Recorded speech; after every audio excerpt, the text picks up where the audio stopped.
not eating that. That's a bed. That's You a don't have the bed. decoration. I purposely put that because your chicken don't have vegetables in it. You don't eat the decoration. Palusot mo na naman. Hmm? Palusot mo na naman. Usul bana bana.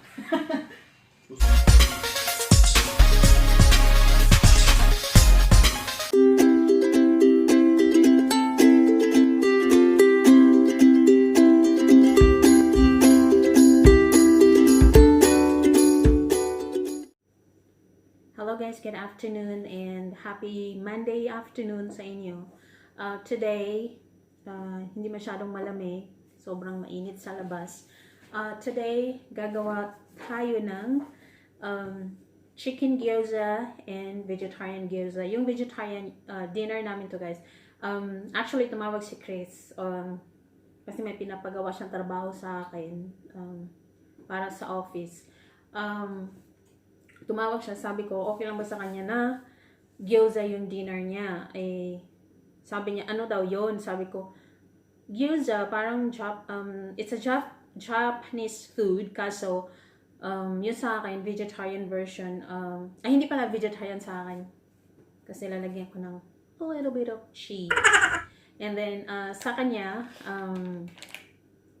chicken. Kasi pag gagawin ko tong yung mga nandito sa harapan, kung gagawin ko to para sa kanya, hindi niya makakain. So, para makain niya, lagyan ko ng chicken. So, yung sa kanya, chicken version. Yung sa akin, vegetarian. And then, yung gagamitin natin ay, ito lang mga, yan. Ito yung mushroom. Na shiitake mushroom, binabad sa tubig. And then, chop ko siya ng maliliit. And then, ito, luto na siya guys. Ito ay leek. Na stir-fry ko siya ng garlic, onion, pepper, and oyster sauce. So, luto na yan siya. So, hindi na yan kailangan luto. Ito, onion, ginger, and garlic. Ito pala, lalagyan ko rin ng chives. Chives ang ngalan nito guys, na chinap-chop ko siya ng maliliit. Since yung sa akin, vegetarian version, lalagyan ko ng munggo. Munggo to guys lalagyan ko ng munggo yung haluin ko. Pero, titingnan ko kung isasama ko to, haluin ko to lahat.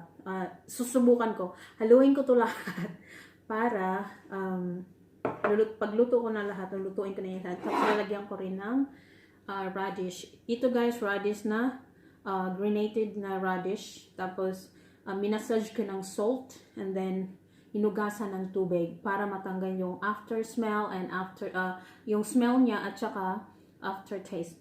Kasi yung radish mayroon siyang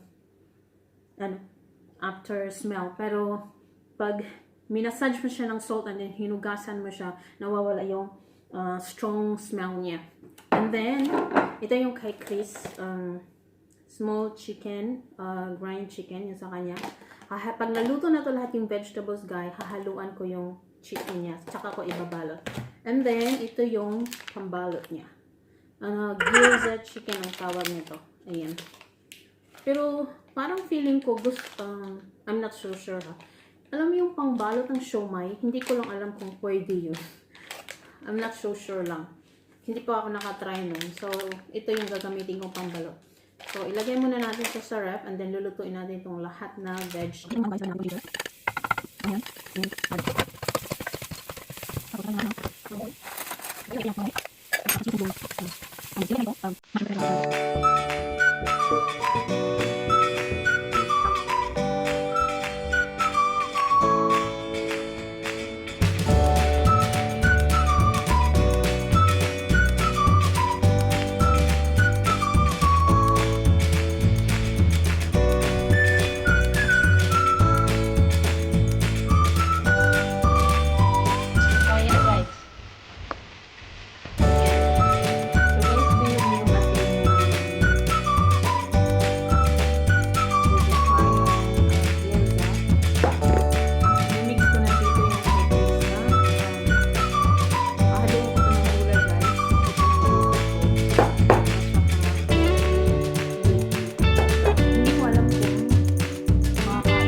akin, nalagyan ko ng konting sesame oil.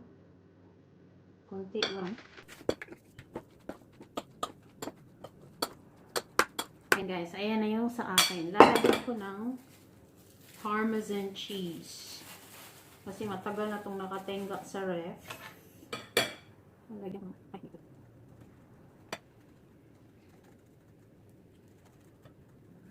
Ayan. Ayan.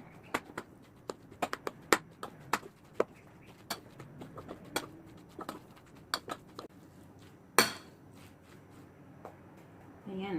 Ayan na guys. So, magbabalot na tayo ng aking gyoza. Unahin ko muna pagbalot tong chicken. Ayan. Chicken. Unahin ko muna yan. Bago ako magbalot ng akin. Wash mo na lang guys.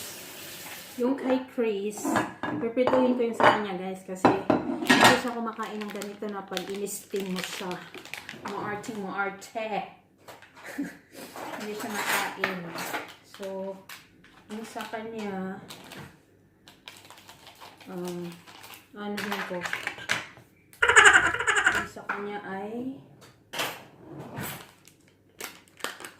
fry ko siya. Lutin ko na siya and then i-freezer. Ganyan lang guys.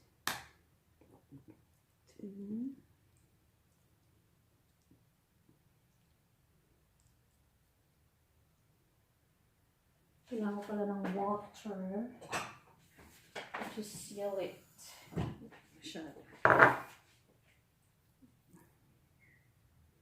Lagyan lang siya ng konting tubig dito. Nabibili tong ano guys, gyoza wrapper sa mga malalaking supermarket.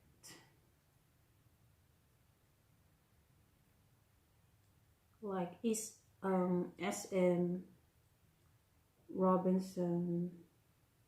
Ganyan lang guys. Para mag-seal lang siya. Yan.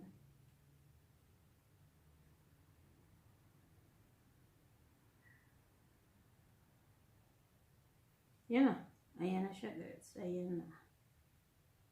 And then,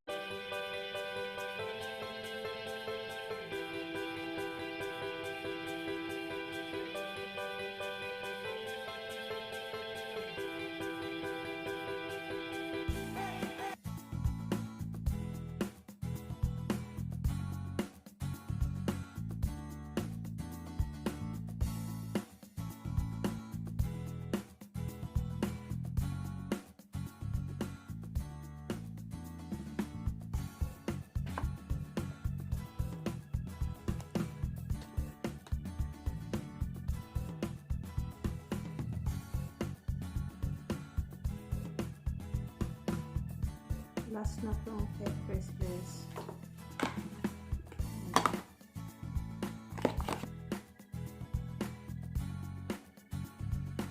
Ayan, tapos na guys.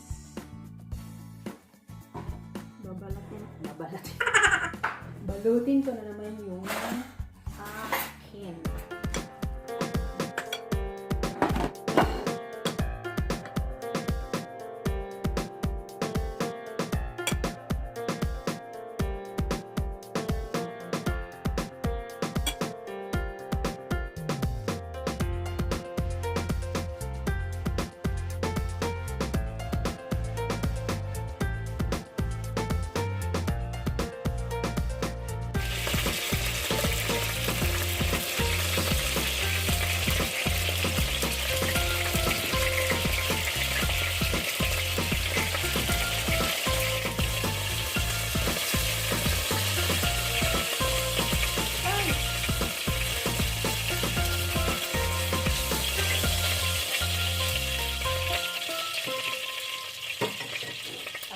Sa kanya guys, yung akin.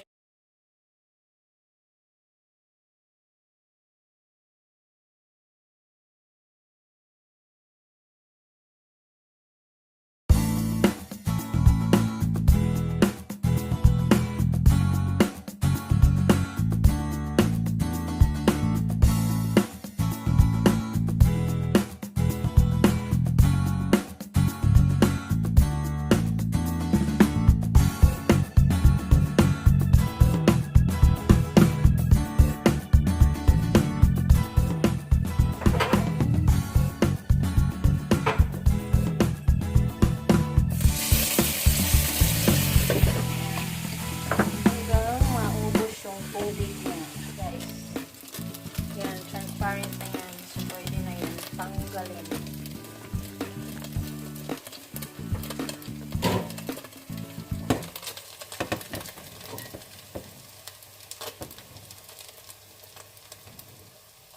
Ito na yung akin. Yan na yung sa akin na gyoza. At ito yung sa kanya. Kasi hindi siya mahilig sa ganito na chewy, guys. So, gagawa na ako ng sauce. Yung sauce, sobrang dali lang siya.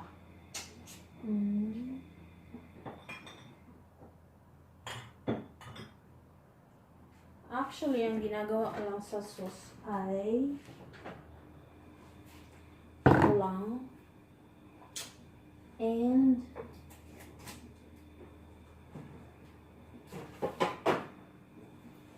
chili garlic.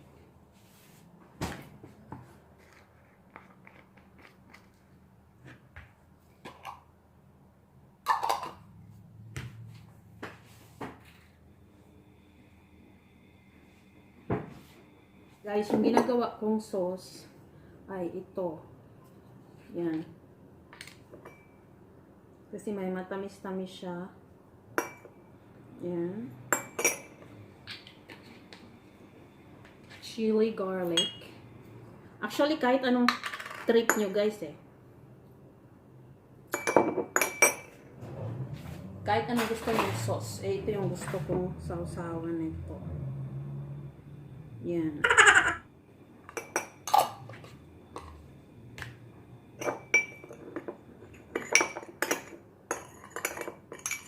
Yan na siya, guys. And then, konting soy sauce. Yan.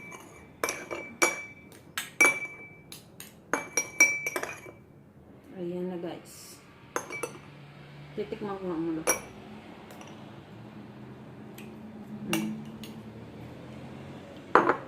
Pero pwede ganito lang din, guys, oh. Soy sauce or with kahit anong gusto nyo, guys. And lagyan ko ng konting sesame. Drop lang. Oops.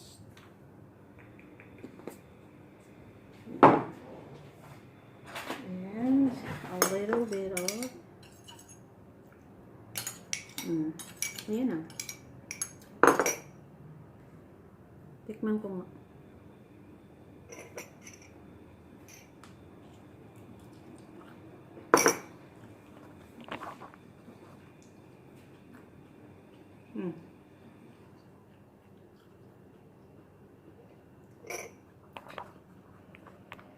Sarap. Kain tayo, guys. Ito yung hapunan ko. Do you like it or not? What's in that sauce? It's the vinegar, chili and garlic, and soy sauce. You don't like it? It's too vinegar. It's alright. What's this one?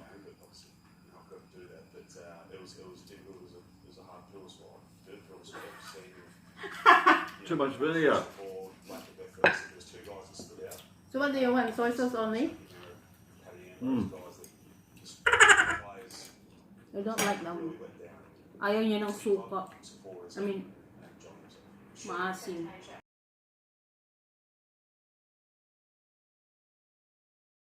Vegetarian gyoza on a bed of vegetables.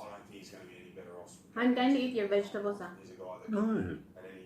Your chicken don't have vegetables. Don't do that with your arm, because if I move, whip. I think the messaging could be clearer, potentially made a bit easier for Ruffin and his family to see. Obviously, playing the last game. There's not a vegetables there. There's green in here. It's got vegetables in there. That's only onion. It's green. It's vegetable. Yeah, chives. No. You know what's chives or not? It's a baby onion. It's a vegetable. It's not a vegetable because they use for garnish, eh.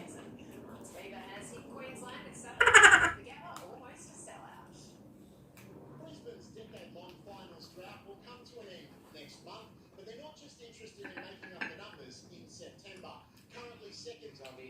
finals like footy, so they'll be a big experience and playing as top teams like GWS, like West Coast at the start of the year. So Want to try my vegetarian? it's gonna be tough, but Vegetarian. we're underdogs at the moment, so no one's doubting us. But I guess inside the footy club, we know how good we are, how good we can be. But Saturday's game at the Gabba.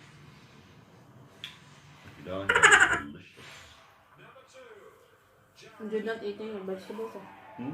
You did not eat your vegetables. I'm not eating that. That's a bed. That's You a don't have bed. the decoration. I purposely put that because your chicken don't have vegetables. You don't